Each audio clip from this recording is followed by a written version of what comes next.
Welcome to EPI-STEM podcast. This EPI-STEM podcast is brought to you from the National Centre of STEM Education at the School of Education in the University of Limerick.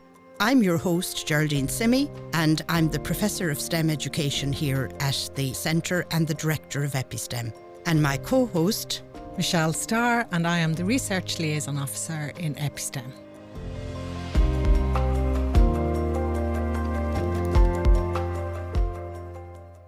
So welcome back, everybody, and welcome back from Michelle as well, and from our very special guest today. We have Associate Professor Regina Kelly with us from the School of Education, who's also an affiliate of EPI-STEM. So maybe if I can welcome you, Regina, and will you tell us something about yourself? We are going to talk about your research, but maybe a bit about yourself first. Well, thank you so much, Geraldine. I'm delighted to be here. Well, I work as a lecturer in science education, and I'm also the course director of our science education programs here in the university.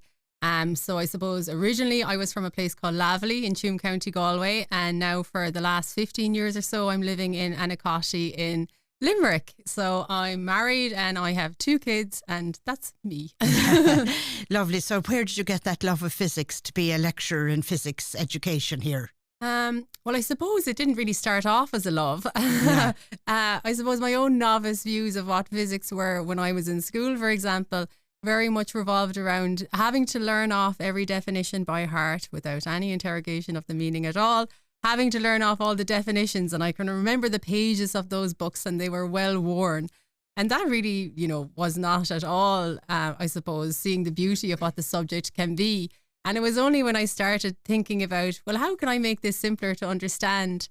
Looking at, curiosity and reasoning and those sorts of things, and the everyday kind of examples of physics. That's where it got interesting for me. Yeah. And I suppose I still try to use things like that now, just, that curiosity factor. Beautiful.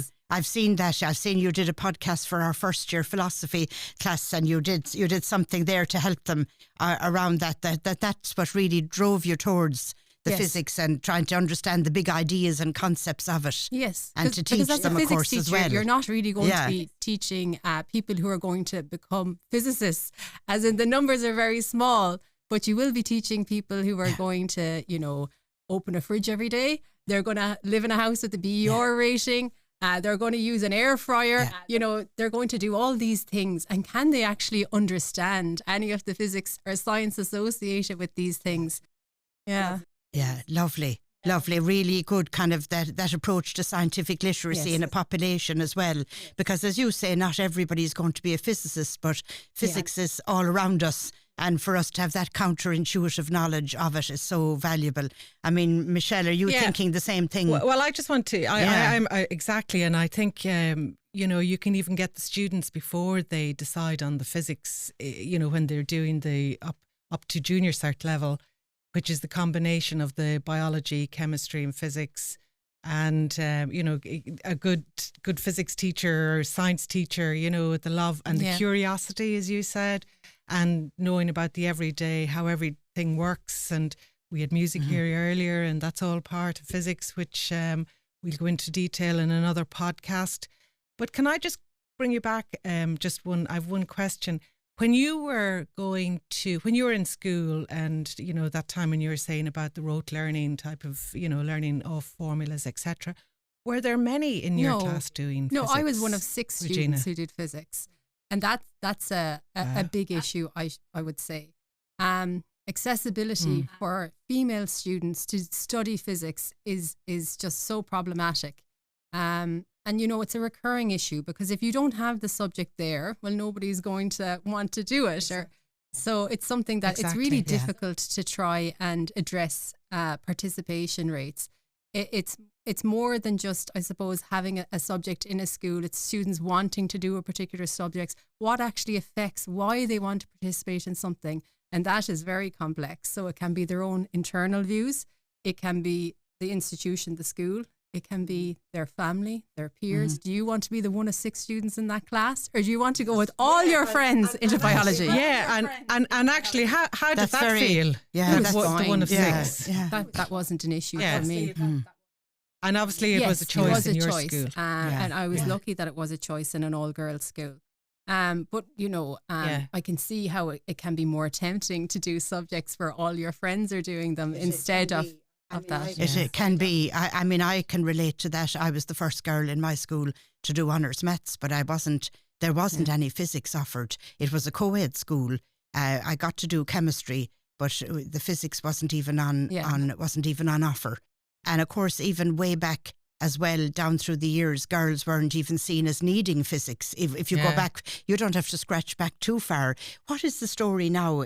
I know you're very well up to speed with the students and the low the participation rates in physics, like in Ireland. What is the story now, Regina, with regard to physics? This? Usually is roughly about the same uptake as agricultural science. So usually we're around the 13% of students who sit the Leaving Cert. Then we look at chemistry, and that's about 17%. And then we look at biology, and it's 59 to 60% of students choose to study biology as their science subject at Leaving Cert level. So, it's recurrently low. And that's one of the main issues with, I suppose, seeing students that just don't have the opportunity or they don't want to study physics at Leaving Cert level. Yeah. I mean, you've done quite a lot of research on, I suppose, on the gendered part of that. Talk to us about that gendered research. Is that mostly what your research is about, studying that, or is it just a part of the research you do in education for me, now? There was always a certain type of student potentially who went down the route of physics, and it was unpacking that. So we do have a lot of initiatives that want to bring people into the physics career path. But for me, what I was interested in then is, the students who actually are at undergraduate level, what is their experience? What are their perceptions? So they've overcome all of these obstacles to go on to study a career in STEM potentially. And, what are their perceptions now, having, overcome all of those barriers? So you were looking at girls and women in physics at undergrad level, at the time I was fortunate enough that I was working as a postdoctoral researcher in the University of Limerick under the guidance of Professor Oliver McGarr. And we were working on something called the WiSTEM2D project. And that was a university and industry project. So we had the opportunity to identify maybe some issues that female students felt they experienced, and to come up with solutions to try and create a program for them to try and maybe, increase some of, the socialization aspects that maybe were lacking, they felt, as a female in STEM. Yes. Was that the project that was funded as well by Johnson & Johnson? Was that, That's the WiSTEM. Yeah. WiSTEM. Yeah. That is, it's a great project, and it was one of the first of its type.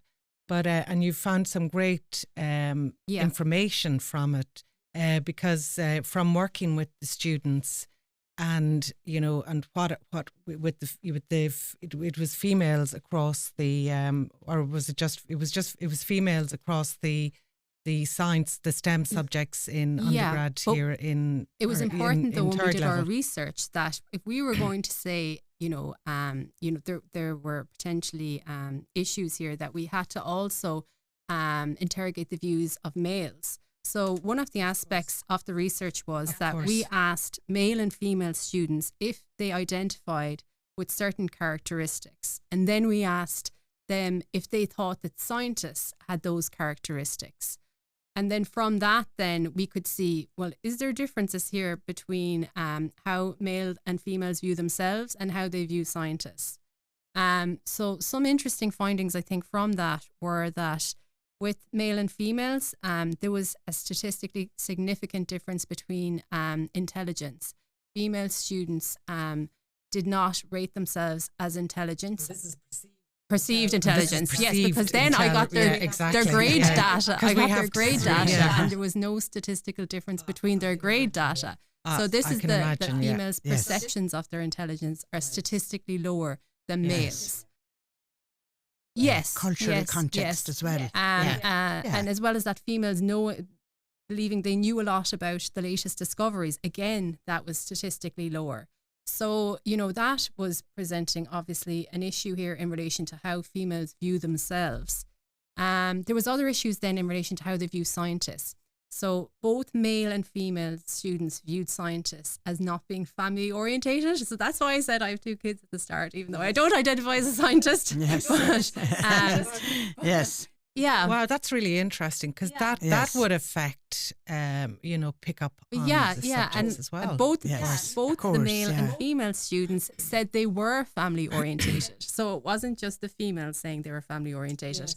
But then when you unpack that a little bit, and bring in, I suppose, society, who is that going to impact more? A woman who thinks she's family orientated and a scientist is not, or a man who thinks he's family orientated and a scientist is not? Yeah. It's not going to affect him as much. Yeah, but no. Traditionally, I mean, the universities, like traditionally down through the years, the scientists have had a carefree life. They've been able to do the thinking and be in the labs. Like, they didn't have a lot of, going back in history, they didn't have a lot of women because men could have a carefree life. There was all these other women around them that were doing the cooking, the cleaning, the housework. That there's historical evidence of it.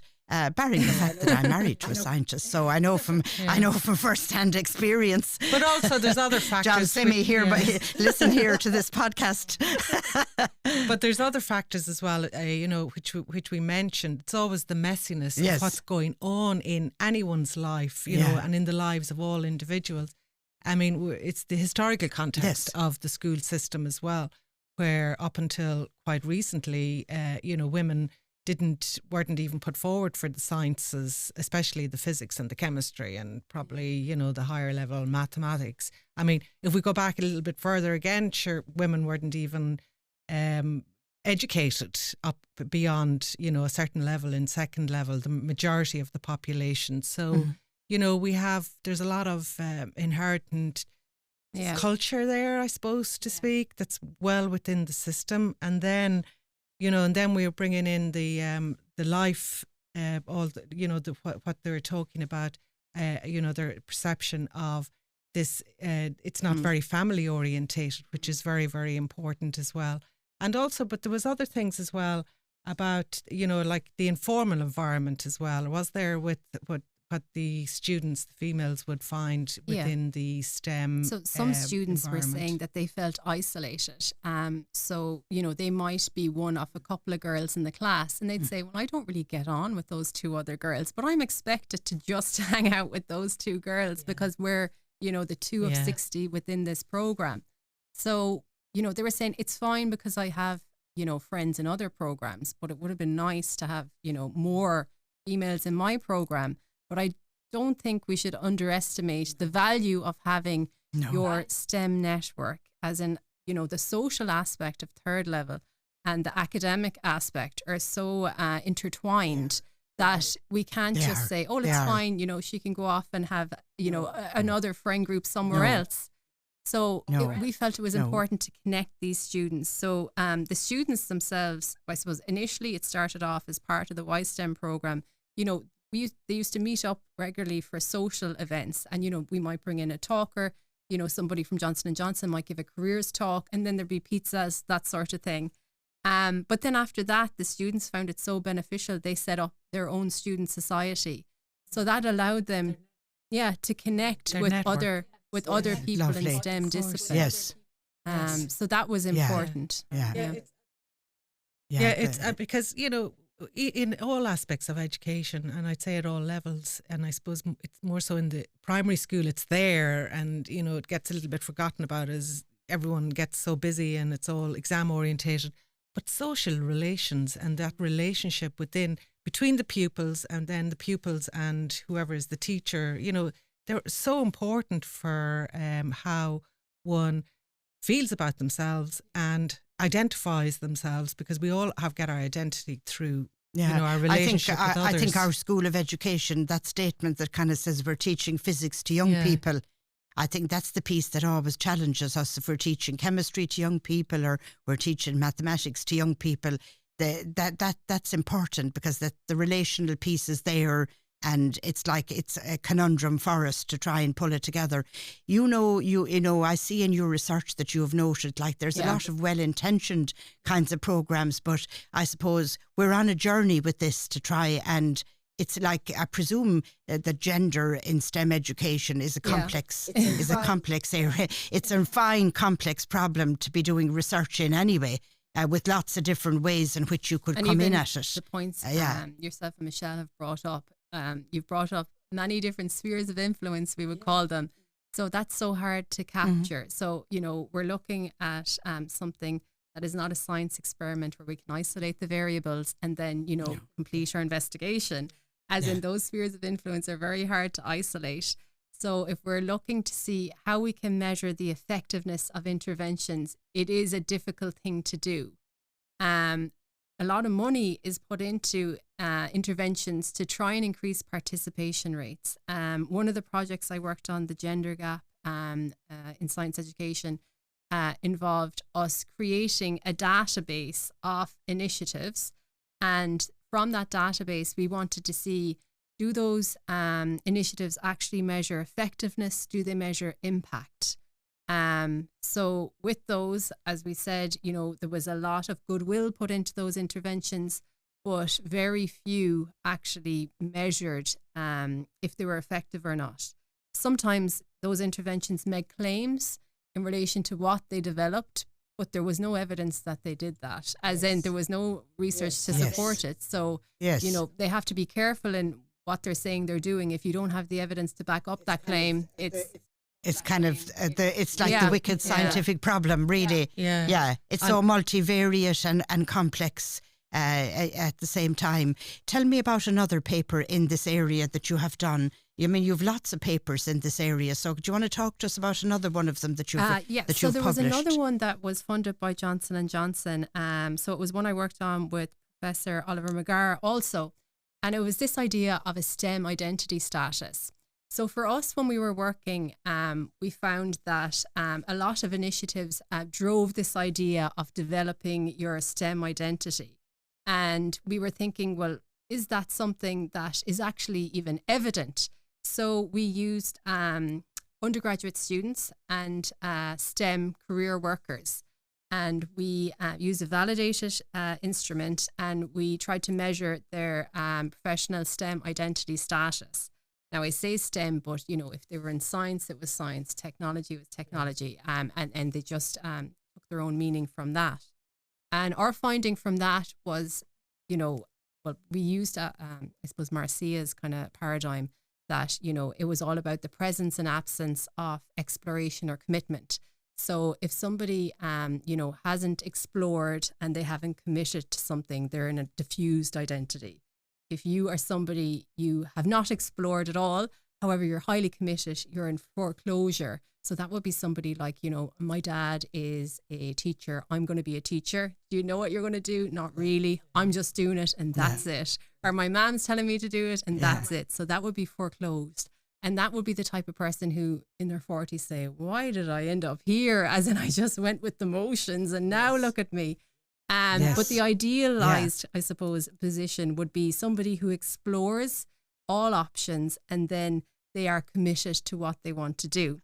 So we were put forwarding this idea that if you were a STEM career worker, there would be more in the idealized category of achievement. But when we tested the students, there was no difference between the two cohorts. So really, it blew that idea out of the water, and it was more aligned with the contemporary view of identity as this ever-changing thing. And we shouldn't be pushing this idea that you are going to be a certain type of person and this is what you're supposed to do. Allow them to explore. Yes, becoming. In that sense. Yes. I think we all are. Becoming, yes. And I think we all are. That's lovely. We're all still becoming. Yeah. But that's very interesting. We like that idea. That's very interesting. Very interesting. And the findings are, and it's kind of that emergent piece that has come for you, which is very strong even in complexity science now, as well as in the kind of critical feminist writings I do on gender. They're very much about that emergent piece and troubling it, but that human becoming, I suppose, is existential philosophy as well, that we're on a journey of lifelong learning And we'd like to think we're open to be growing and developing. And if we're doing that alongside the students, we're probably not doing too much amiss in a way. But Michelle, do you think have you something to add to that? No, I think it's a wonderful study because it kind of deals with that, because you see that word STEM identity, or what this STEM identity, and you'd ask, what's STEM identity?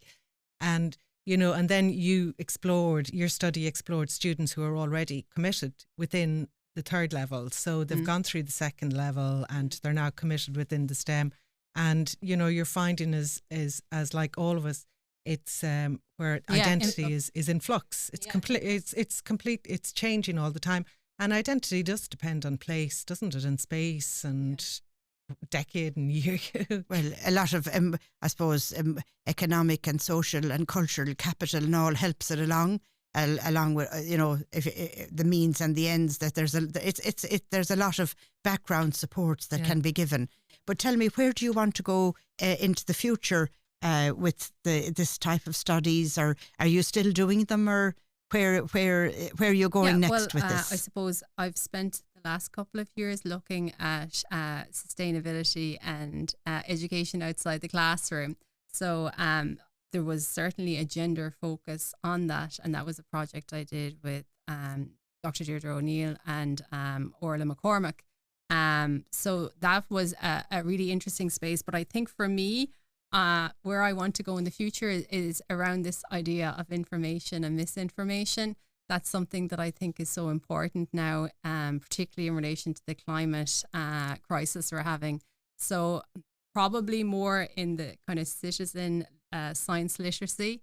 I think that's something that I'd like to explore for the next couple of years, but always working with people potentially that are, minorities within the science or physics field is something that I would be passionate about, yes. Very interesting. Thank you. Can I make Thanks, another Regina. point just before? I think this work on gender is really important and well done, and for continuing it as well, and then on the minorities, because especially as we just very, very quickly, as we're going into that, where technology innovation is the way of the world, like the AI, and there are very few females in that sector. So therefore, developing all this AI there's going to be a lot of bias there, and it's not just gender bias, social class, ethnicity,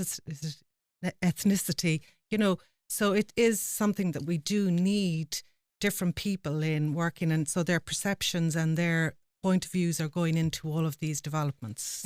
So lovely, Michelle. Well done. Keep it going. Well done. Thank you. Thanks there to Associate Professor Regina Kelly for a great talk with us on gender and women and girls in STEM education. So I just want to give a quick shout out at the moment for our PDMT programme again, to say that our professional diploma in mathematics for teaching is still open. If somebody wants to get on board and join us for that 2-year programme that's funded by the Department of Education, that would be wonderful. We are attending the Irish Maths Teachers Association on the 23rd of November. David Godley will be attending there, doing a workshop for us. So we're looking forward to that, and that his supervisors are Niamh O'Mara and Olivia Fitzmaurice. So we'll be keeping an eye there and hoping that goes well. So we're going to be played out today by Ben King. Ben is from Nina in County Tipperary. He's a first year in the BA in World Music, and he's actually a songwriter. He's playing a beautiful piece. It's a piece of reggae, and it's called Warm. And given if you're listening to this at this time of the year, it's a very nice one for our winter snow that's promised for next week. So this is a reggae piece called Warm by Ben King. Take it away, Ben. Thank you.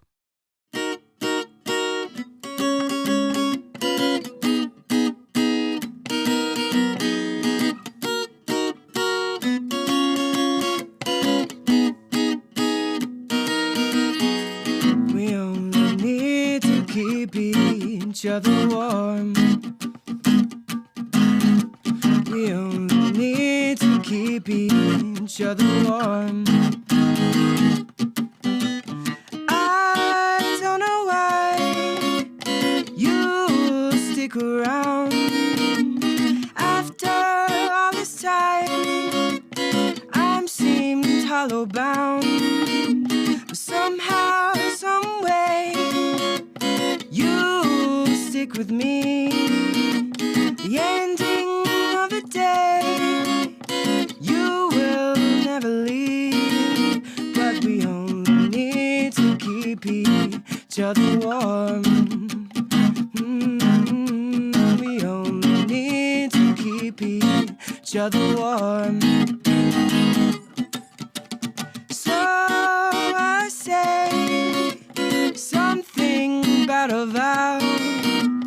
I can't complain.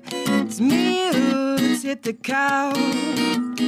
Going nowhere I can't help. Keeping you on the shelf. 'Cause we only need to keep each other warm. We only need to keep each other warm. We only need to keep each other warm. We only need to keep each other warm.